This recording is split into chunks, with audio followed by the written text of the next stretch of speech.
It's time for Cutting Edge Consciousness with Freeman Michaels and Barnet Bain. Thought-provoking discussions and bold ideas from the edge of possibility. And welcome to Cutting Edge Consciousness. Freeman Michaels here.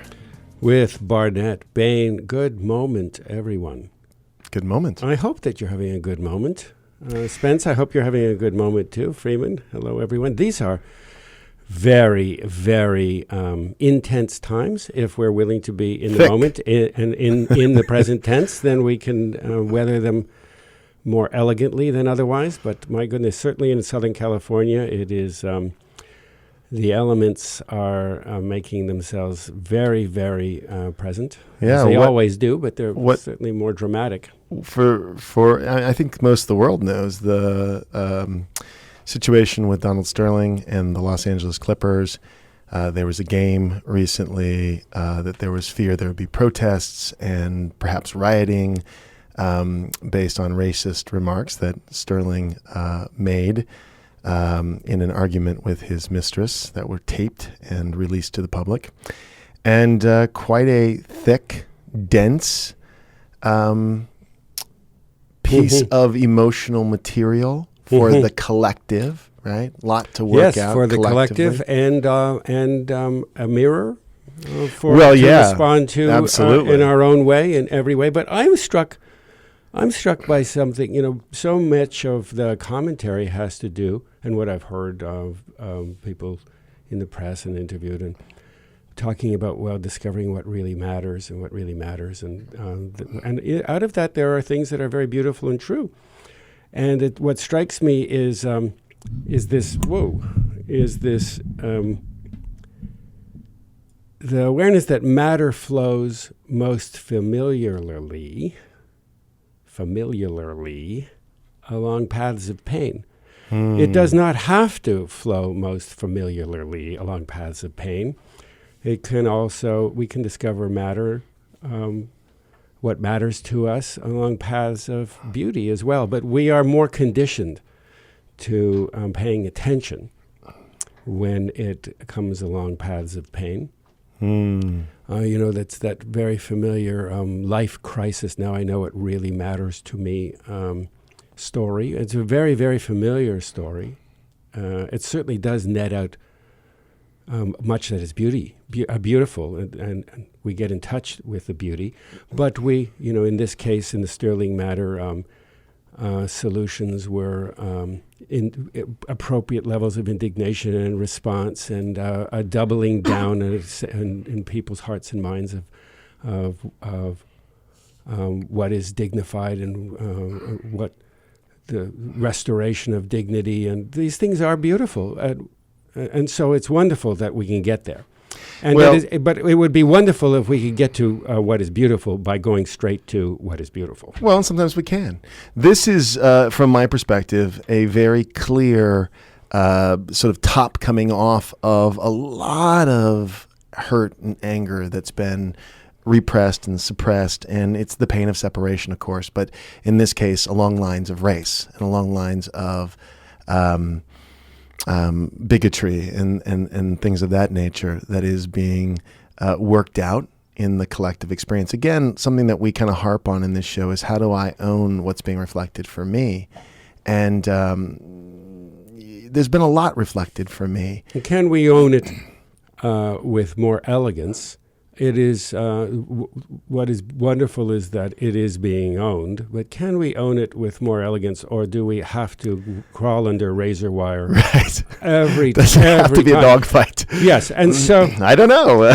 We're watching in real time. It looks like it's going to be a dogfight. So with that's a really wonderful question to bring to our guest. It's let's ask someone who can answer that. Right on. It's right on target. Does it always have to be a dogfight? Yes, I mean, do we have to crawl under razor wire to tap into our soul signature? Now, I know that is not necessarily the case, and why is it that we tend to have to make it so hard? So without any further ado, I'm very excited that we have Panache Desai with us. Back on the show. Back on the show. He's our resident tuning fork. This is the first time he's been on for the second time. And This is the first time he's been on for the second time. for those that that's are unfamiliar with Panache, he's a contemporary thought leader whose message has of love and self-acceptance has been attractive to thousands of people from around the world. Through his seminars and workshops and his appearances on not only Cutting Edge Consciousness, even Oprah. I know. One day, She likes him too. She does like him too. Yep. So I like the introduction that he's, for me, a tuning fork. He is a tuning fork. Every time I'm witness or speak to Panache, there's a kind of tuning in to another perspective. So we invite that perspective, and we invite you back. Welcome back, Panache. Thank you. It's a pleasure to be here, and I'd just like to give you an exclusive. I will not be buying the LA Clippers. You're not going to buy them. Well, they'll be for sale here in about a minute, so, you know. Well, I want to end the speculation. All right, good. You are. That's your exclusive. I will not be buying the LA Clippers. Well, what I love about you, Panache, is you are the first to be the first, because very few people have stepped out and admitted that. Most people are lining up. Freeman was thinking about putting in an offer, but That's right. anyway, it's really a pleasure to have you with us here you. this day and every day. Thank you. It's a pleasure to be here with you both and this wonderful audience again. So, to this point of why as individuals and as a culture are we so inclined to discover what matters most to us through these arduous experiences? Why and what are the possibilities for us to refashion our relationship with all that is, and become more intimate with what matters through developing a relationship with what is beautiful?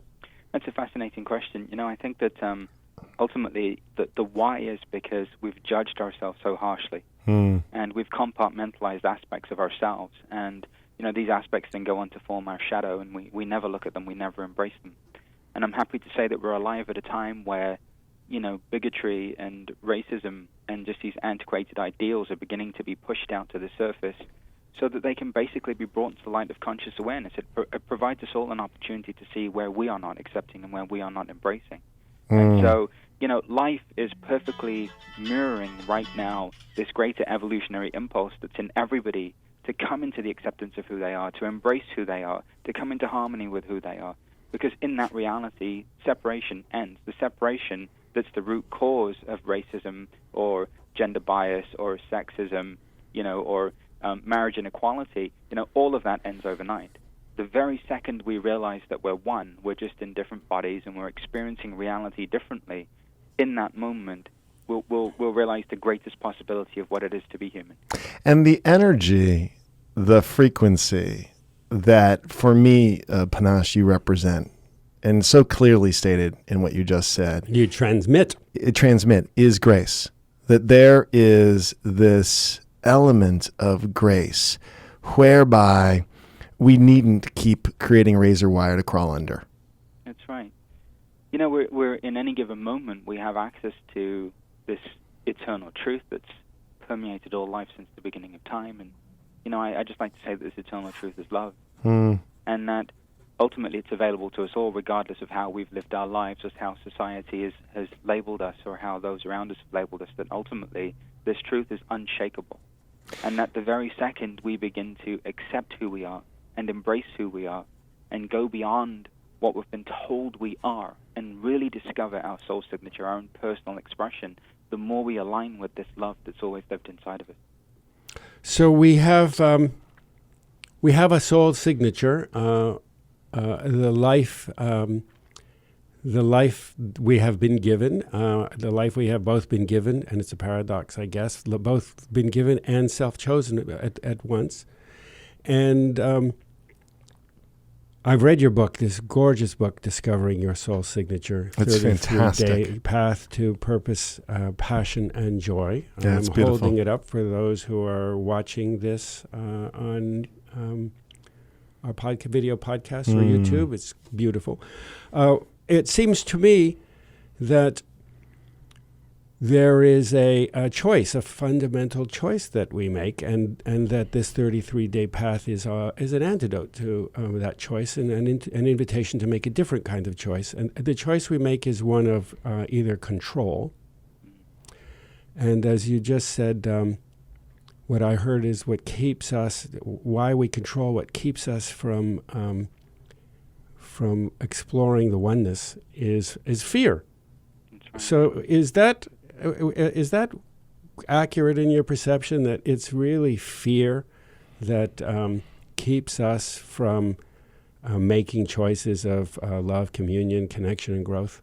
Yeah, fear robs us of awareness and possibility. And that's why I start the book with fear, because, we just don't know how to navigate fear as human beings. Everything in nature does. It feels fear, it shakes it out, and then it gets on with it.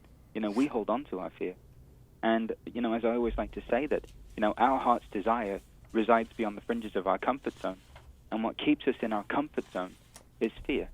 And so the more we can begin to recognize the presence of fear, recognize the presence of sadness and anger, recognize the presence of all of these different parts of ourselves, and be available for them, which means just to silently observe them without judgment, the more naturally the sadness or the fear or the pain or whatever's there begins to move through us, and we access greater possibility. And so discovering your soul signature really is a 33-day progression out of fear into love, and we systematically every day walk you out of fear, lack, and scarcity into love, abundance, health, increase, promotion, prosperity. I'm in. Yeah. It's from here's my take. Again, my experience of your work is always a moving towards. What the fear does is it tends to we want to push away. And what I get from your teaching is everything is included, everything gets accepted, because everything fits. And it's interesting to return back to the Donald Sterling scenario. The paradox is what's being amplified is the separation, right? And yet and so when that's amplified, most people go the direction of making it bad, making it wrong, railing against the racism. And I'm going to offer, kind of in lieu of how I view your work, can we accept and really from my perspective now own what's being reflected? How do I want to be with the Donald Sterling that is me? Yeah. Because again, the more we're just pushing it out and resisting and saying it's out there, it's, that's the illusion of separation. I'm making it, this problem and this thing external of myself. How can I get really intimate with the kind of yucky, if you will, reflection that Donald's showing up as, or at least did in this particular circumstance? Well, it's a great question. I also think that, predominantly it's very generational. When I look at people in their 70s and 80s, they were alive at a time where racism was okay. And it was a part of the collective conversation. And some of them haven't evolved beyond that. They were raised in that. They were conditioned to be that way. And so it's almost like second nature to them. It's just now, as we've evolved, and thank God every generation we evolve, we're at a point now where those old antiquated ideals are no longer acceptable. And so at that point, we're taking a stand against it. We're raising our voice against it. We also have to have a look at where we are at war with ourselves. Yeah, that's it. Just as much as, Donald Sterling has this position on race that I'm sure he inherited from his parents and they inherited from theirs, we all have this inner Donald Sterling. And for us, it may not be racism, but it may be the fact that when we look in the mirror, we're 5 pounds overweight, and we beat ourselves up for the fact that we're 5 pounds overweight. For us, it may be the fact that, our bank balance isn't quite where it would like it to be. And so at that point, our inner Donald Sterling comes out, and all of a sudden we're a loser, and we're never going to make it, and we're a failure. It's like we've all got that inner part of us that wants to condemn us. And it ticks, doesn't it? It's tick, tick, tick, ticking like a time bomb of self-sabotage. And you refer to this sabotaging energies which, when unattended, they will blow up. Hey, do you mind if we take a quick break? I don't mind. I don't know if our guest will mind. No, I was just trying to find a good moment. So by a show of hands, none of us minds. We're going to step out for a break. We will be right back. Please stay with us. We'll be back after these messages.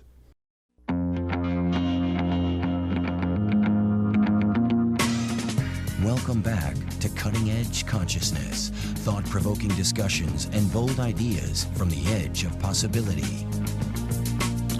We're so glad to have you back with us. Thank you for staying tuned to Cutting Edge Consciousness. We have Panache Desai on the program with us today. So and we're talking about many things, but most specifically, we're talking about Panache's book, Discovering Your Soul Signature, a 33-day path to purpose, passion, and joy.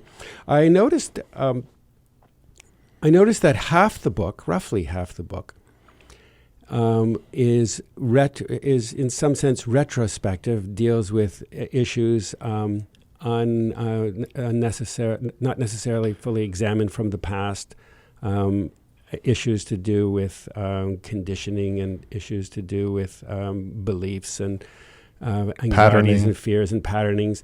And then the second half of the book is focused on, I don't have other language for it, is more visionary. It is more about tuning into the energies and frequencies of selected possibilities, what emotions and feelings and that are generative, that the implication in the book is that these energies and frequencies are themselves causal. So would you comment on that? Am I on track here? You exactly are. It's the quintessential journey out of darkness into light. Recognizing that, our humanity is the doorway to our divinity. Our humanity is an essential part that we have to embrace, as a part of this adventure into living in greater possibility and into living in greater levels of love and light and connection. And I think often we forget that. And for me, there's a great shift happening now in the collective conversation. And what's being born is this state that I've come to call heartfulness. And heartfulness is an all-inclusive way of being. I love that. Instead of compartmentalizing ourselves into good and bad, left and right, up and down, right and wrong, we can actually come from a place of heartfulness where we can meet all that we are with love. Barnet, in meeting hundreds of thousands of individuals from around the world, the first thing that I noticed in every interaction was that every one of these people was willing to love everyone around them. But the last person that they were willing to love was themselves. And this book really is an opportunity for people to recognize that unless you have that core foundation of acceptance and love, you cannot fully be the contribution that you want to be in the world. That's so powerful. What I love about this book, really, really love, just the language soul signature, this idea that we have a DNA, that there is something that wants to be expressed through us. And frankly, in the context, again, of the Donald Sterling situation, it seems to me there's an inquiry, a kind of relationship with what wants to be expressed through me. What's a constructive context within which I can hold everything that's happened to me in my life and find a positive expression for it, which would be my soul signature. What is unique to me and my experience that then generates something positive in the world. That's my take of what that means. But then moving right back to, then we take the same situation, the same frame of mind, and apply it to, well, what wants to be revealed through this situation of the Donald Sterling thing, as opposed to, again, railing against it. Can we, move into inquiry? Can we get curious? In much the same way your book challenges all of us to get curious in our own lives about our soul signature. I love that question, and I think the answer is that success as defined by society is an empty promise. Bingo. I think you can have all the money in the world and, be on the Forbes list and be successful and own an NBA team and still be absolutely lonely and miserable. And that tape reveals it. I don't know if you had a chance to hear the tape, but it's really sad. And, but then, to apply heartfulness to this situation and other situations, to be able to respond to these events with an act of caring born out of our own personal pockets of constriction, pockets of the parts that, I say I would hate to think that any of that is like me, which is a sure sign that look here. That's right. Anytime we're railing against anything, it's a brilliant opportunity. Look here. So here. This heartfulness, Panache, that you speak about in connection with self-love, of course we are conditioned by the ways of the world. The story vis-a-vis the ways of the world is conflates self-love with vanity. And it's so important to be able to tease apart those two notions that self-love does not have to be egoic. And I would invite you to speak to that. Absolutely. Self-love is a causeless state of appreciation. So it doesn't have anything to do with the way you look. It doesn't have anything to do with your accomplishments or anything external at all. But self-love is born of the acceptance of who you are and access through that, because love, in its infinite form, really does live within us. And it's our sadness and our fear and our anger that veils us from this love. And the more we can just give it our attention, the more we can just be available for what I call vibrational density. It's like these emotions just become heavy over time. Sadness becomes depression, anger becomes rage, fear just becomes, unmanageable and irrational. The more we can just be available for these emotions as they arise, the more we begin to penetrate deeper down to our core, which is love, and allow that to illuminate every area of our lives. And then, of course, our life, literally, to everyone else, just appears to be miraculous. Things happen in a way that you couldn't even, envision. Things happen in a way that you couldn't ever orchestrate. You step into a synchronicity and a grace and an ease that almost propels you into like a superhuman status. Of course, that's not what happens. It's just you're living more in alignment with your soul signature than you've ever allowed yourself to be. Beyond logic and reason, yes. I mean, there is more to living one's soul signature that exists beyond logic and reason without losing sight of it. So there's that very delicate balance. I mean, for me, Barnet, like when I look at my life, like I was born in East London. I was born in a neighborhood where most of my friends either ended up dead or in jail.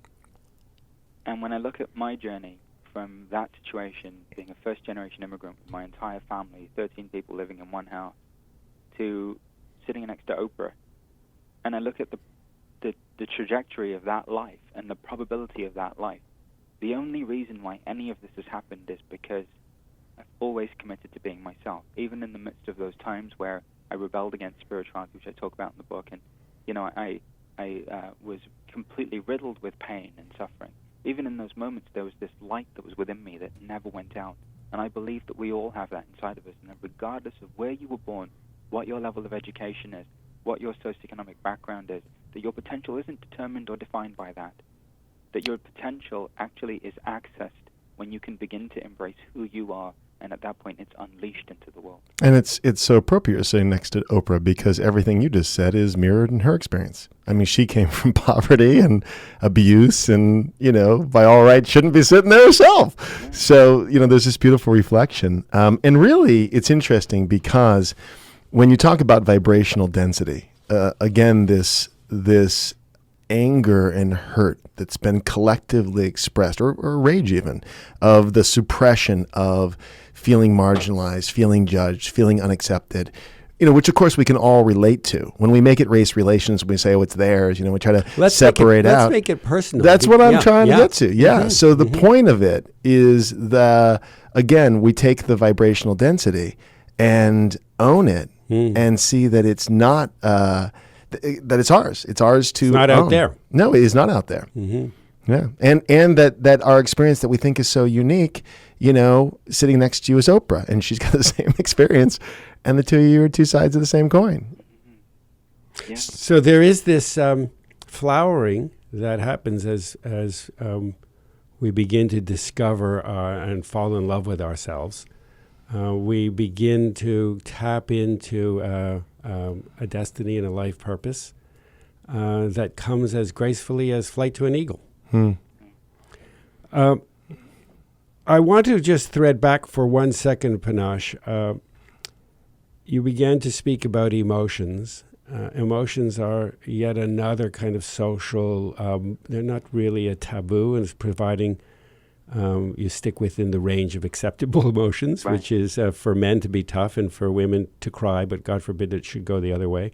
So we have culturally acceptable emotions, and some emotions that are considered positive and some are considered negative. But my interpretation of the book is that really any emotion that is not felt intensely and then released is a negative emotion. And am I accurate there? Yeah, and also I'd like to take it one step further and just take all the judgment out of emotion.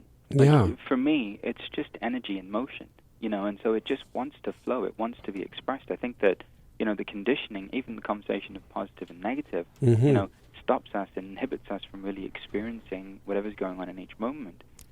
When I look at emotion, and I look at the level of emotional, and I'm going to use the word toxicity. I don't really have another word, but literally it accumulates to a point of toxicity within us, and then it impedes our finances, it impedes our health, it impedes, our relationships. Literally, Barnet, it's like the tears that we won't cry keep us from the financial prosperity that we want more than anything. But we push back. We're not going to use positive or negative. We push back from the feelings that we experience as yucky. Right. We push back from them, and they're no less being experienced. They're simply being experienced below the waterline, and then they constrict the quality of our lives. That's right. And also the conditioning that we receive around our emotions makes it easier for people to be controlled. Say more about that. Well, because people don't want to look in the mirror of sadness. Like if all you need is one person who's sad in a room, and 50 people go up to that person and try to fix it. Cheer up.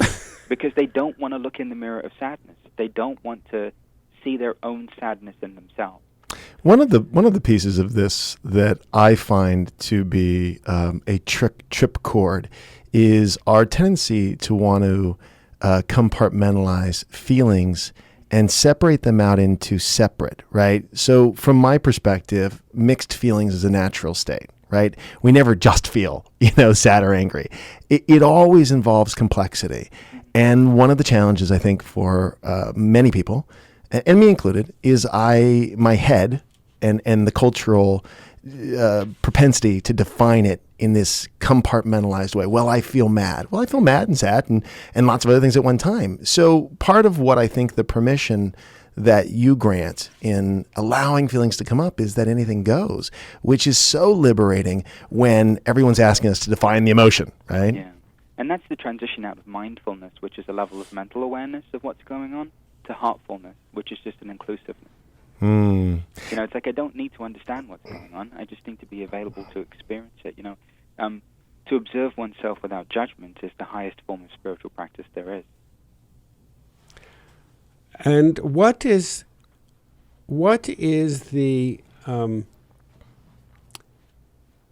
skill set that is involved? And I know that that the 33-day path is itself, it's almost like handlebars that will, it's the steps of getting there are the qualities of being there in a way. But what is the skill set that allows us to become more and more confident about being fully present, not ruminating about what will be and obsessing about what can be? Is that a natural development out of reframing our relationship with fear, with overthinking, with overcare, with all of these things? The only skill set that's required is an unreasonable ability to relax. Unreasonable ability to relax. That's fantastic. Is that what you said? That's what I said. Oh, that's brilliant. Say more about that. Well, because we don't relax. Like when we're in the presence of an emotion like anger, we contract, we tense up instead of relaxing and just breathing and experiencing. It's like one of the chapters in the book is called Roller Coaster. Yeah. And I literally use that analogy because at the end of the ride, you get the picture, right? And there's always a little kid with their hands up in the air with a big smile on their face, and the grown-up next to them with the white knuckles who looks like they're going to vomit in any given moment, right? And so, this is life. Life's going to happen. The choice then is what we do when life arises. Do we relax? Are we available for life? Or are we going to get tense and constricted and contracted, and inhibit the flow of what wants to move through us? And I love it.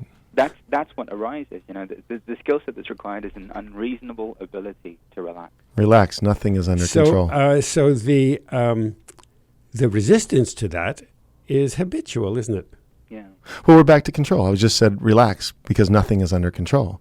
This desire to control and to, just what I was just saying, to identify and name is a kind of tyranny, is a way that we keep tracking back to a small story as opposed to having the consciousness to hold the complexity. And on this show, we've called it dynamic complexity because it's always changing. That involves paradox and all kinds of other things that, that are disorganizing until we build the capacity to handle life at that level, which I think is what you're talking about. Yeah, and I think also that, we're so into conforming that we don't realize that conforming is killing us. Yes. Conforming to what everyone says we're supposed to be like and how we're supposed to show up is actually killing us. We don't even know it. Wow. Well, we are estranged from discovering who we really are in that way, and but it takes such an act of courage, of heartfulness, and a whole lot of grace. And a whole lot of willingness to be discovered and to have things go very differently. To find out to go off the reservation. Mm-hmm. So I'm very curious, Panache. What is your vision for yourself in terms of your own soul signature? Great question, Barnett. My vision, is just to thrive and. An event that Arianna Huffington did, and Brad Meltzer delivered this talk to close out the conference. And he asked this question, he said, what will your legacy be? Mm-hmm.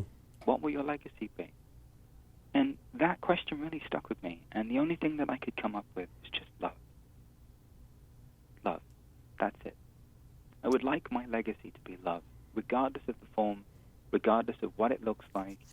It doesn't matter to me. The legacy that I would like to leave behind is love. It's beautiful.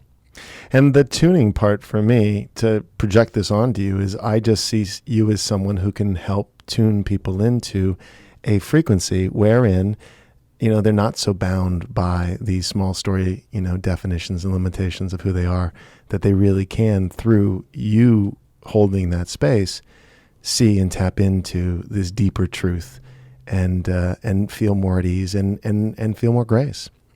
So we are thrilled that you graced us today with your presence and with your beautiful message, your gift, because it truly is, for us and for everyone listening. Before we let you go, we want to give folks, of course, the book is called Discovering Your Soul Signature, which I'm imagining is everywhere. And we recommend to our listeners that it be on their bookshelves as well, or their bedside table for at least 33 days. And folks, we encourage you to do the practices. They're brilliant. I am morning, noon, and night. I am myself. I'm doing the practices, and if you do the practices, we can check in with each other. That sounds great. Where else, Panache, can we send folks to find out where you're going to be appearing and so forth? Well, the only place in my life where I still need your approval is on Facebook, so like me. That is so good. And the only place in my life where I'll ever have a following is on Twitter, so you can follow me on Twitter. And you can just go to the website, which is panachedesai.com, which is PANACHEDESAI.com.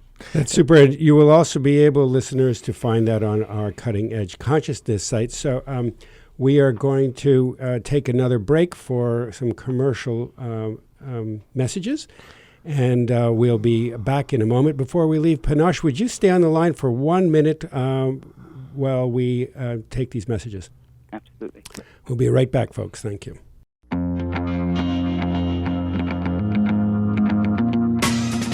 Welcome back to Cutting Edge Consciousness, thought-provoking discussions and bold ideas from the edge of possibility. And we're back here on Cutting Edge Consciousness. Freeman Michaels here with Barnet Bain. Just got done talking to Panache Desai. Wow. Yeah, such a juicy conversation. Rich, and there is a sort of quality. There's almost I don't have language for it. There's a sort of hollowed quality. I become very, very present Yeah. Well, he's very present. Yes, that's what he's doing. It's the quality That's of meeting someone who is so fully present. Totally. Yeah, And it's I mean, the beautiful. clarity of his personal vision is just, he's a love tuner. He's tuning So back to I love. have a question for you.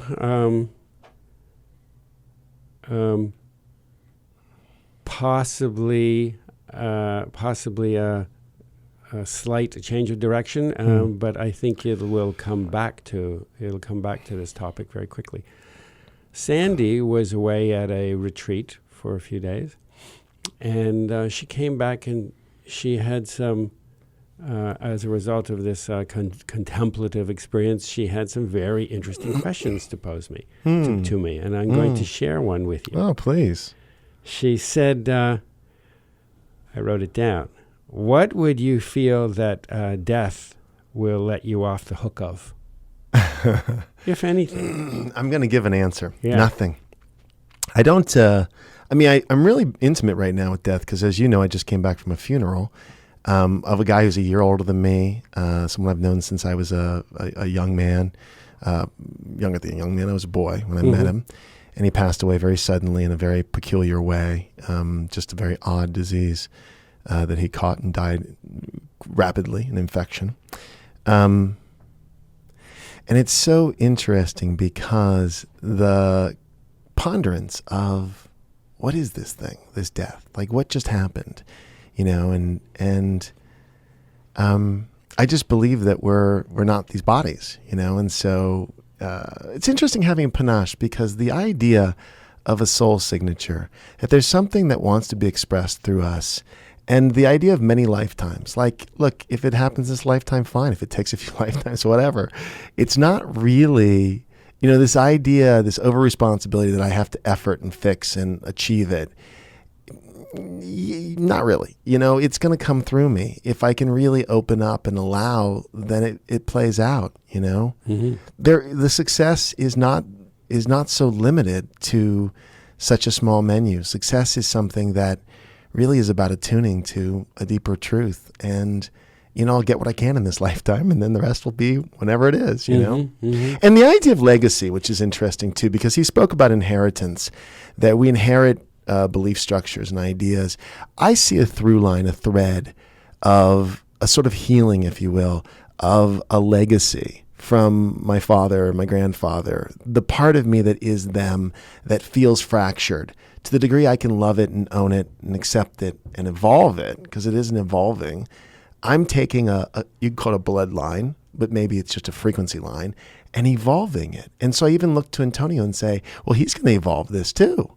It'll be different for him.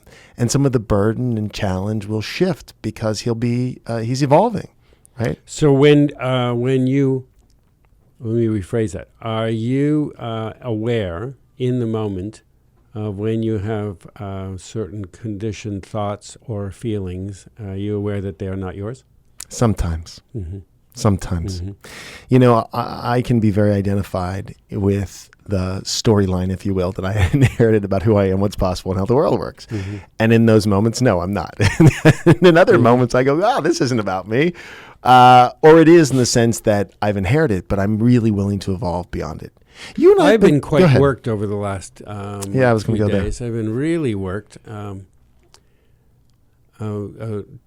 Lots of turmoil and chaos, and constantly poised to make the choice between, is this going to be a chaos that I can keep the clutch in on long enough for it to resolve into something with an intention that it is, I'm just waiting to discover what's beautiful in it, so that it's a beautiful chaos, or is it going to be a razor constrictive? Wire. Yeah, is it going to be razor wire? Is this going to cut and hurt? Is this going to sting? Be difficult? But it's been very, very intense, and lots of old beliefs and lots of old patterns and old conditionings and old hurts and old worldviews sort of bubbling up like bubbles in a carbonated drink, and becoming aware of them and doing it quite elegantly. I have to say, I have to pat myself on the back for that. Yeah. Doing it quite elegantly, but it hasn't been without moments of feeling incredibly uncomfortable, and lots of sadness, and even though I know at mental level, cognitively, I know that many of these thoughts and feelings are inherited. All of them are inherited. Right. They are still so. I'm still so heavily identified with the programming. The new choices are so fresh. They're like spring maidens. They're not these crusty old entrenched patterns. And the crusty old entrenched patterns, there's a lot of juice. Water drains down these same sort of canals and rivulets the same way. And to create a new path for things requires a lot of heartfulness. I love it. That's all I have to say about that. That's enough. I mean, just the idea that there could be something new. Well, that very few of my thoughts are new. I know, I totally get Very it. few of my thoughts are original, and I know. it doesn't make them any less potent. In fact, in some ways, it gives them doubles down on their charge because, to be able to relate to them without a bunch of judgment, without making them bad or wrong, or me bad and wrong, or because that's just more of the same. But to begin to steer off them and find a new course, a virgin life, is really challenging. And they keep wanting to, as they said in Godfather Part 2, I want to get up, but they keep pulling me back. I have a client who says something very interesting. He loves this word new. Well, that's new, or this is new. Yeah. And I love it when he says that because it's kind of brilliant. It's this idea that there's a reverence for new in his experience where he knows he does the same thing over and over, but he's really tracking towards what would be a new response or what would be a new experience. Anyhow, it's very charming in him, and I've admired that. That just came to mind. It fits in some way. I don't know, how much do we have a few minutes left? Yeah, we do. We have... I want to open a chapter here. Okay. So I was 6 minutes. discussing with somebody else, and this is sort of pertinent to this conversation. Talking to somebody a few days ago, and I was hearing I was hearing a lot about end times and all of this sort of thing. Oh yeah. And this was somebody who's very active, an activist and socially active and a spiritual person. But I kept hearing from them the spirituality conscious person's version of end times. Not that we have. That we are co-creating in these matters. It's like, yes, we are, but when it comes to end times, we're not. So that we have this our own sets of dogma around these things that are not new. They just have different coats of paint. It's the emperor's new clothes. Yeah. So the end times that we know of are these sort of biblical gnashing of teeth and all of this sort of thing. But the spirituality end times, or the spiritually... the still spiritually correct version of end times is overpopulation and global warming demise. And all of the other ways that we can project that we will meet our demise if we are willing to stay on the blueprint of other people's worldviews and other people's reality creation. So there are, to your point about your friend, your client, who is always looking for the new, even in amongst seekers and amongst finders, it is still very tempting to get caught up in worlds of constraint. Well, there are still constraints. Sure. But constraints are and can be. They can be moving. It's a moving frontier. I don't want to ever be bound, as we said earlier with Panache. I want to move beyond logic and beyond reason. I don't want to let go of it completely, but I want to see logic and reason as a subset of some imaginative possibilities that that have boundaries that are not defined by me. So much of the end times dogma lacks imagination. It all lacks imagination. It all lacks imagination. Yeah. Whether it's global warming or Yeah. whatever, it's all lacks, or the money conspiracies or whatever Yeah. it is. Yeah. It all lacks imagination. So I and guess humility. the question for me Lacks is, humility. again, getting curious about what's being expressed there. What wants to be revealed Certainty. in this? Yeah. Usually certainty and fear. Yeah, I want to have a place to put my fear. Here, I'll put it there. I want to be right about something. I'm going to be right about this. However, if the place to put your fear is to feel it intensely and then to release it. Totally. As we said once before on this show, there are those of us that never want to forget where they buried the hatchet. Yeah. If you release it, you release it. Will it come back? Yes, and we'll feel it intensely and release it again. This is my personal work at this point. Yeah, and I, in regards to this too, I want to be more committed to something new than that story. I mean, that story comes through and permeates as a thread of possibility. And I don't want to diminish it that, okay, it's a thread of possibility, but I'm more committed to something new. And that's where I want to organize my attention, and something joyful and something graceful. And and I don't want to organize attention around denial, because it takes a lot of energy to do. A lot of energy goes into doing denial, and more energy goes into doing denial than into accepting it, acknowledging, knowing is there, and saying. And what is more exciting is developing a relationship with new possibilities, even if I don't know what the form is. Yeah. But the idea that my imagination is larger. Totally. There are possibilities as yet undiscovered. I'm getting the time to break. So we will break off in our imaginations right now. I imagine you all back with us again next time. We thank you all for being with us. And keep coming back. anything else you want to add? Keep coming back That's to it Cutting right Edge now. Consciousness.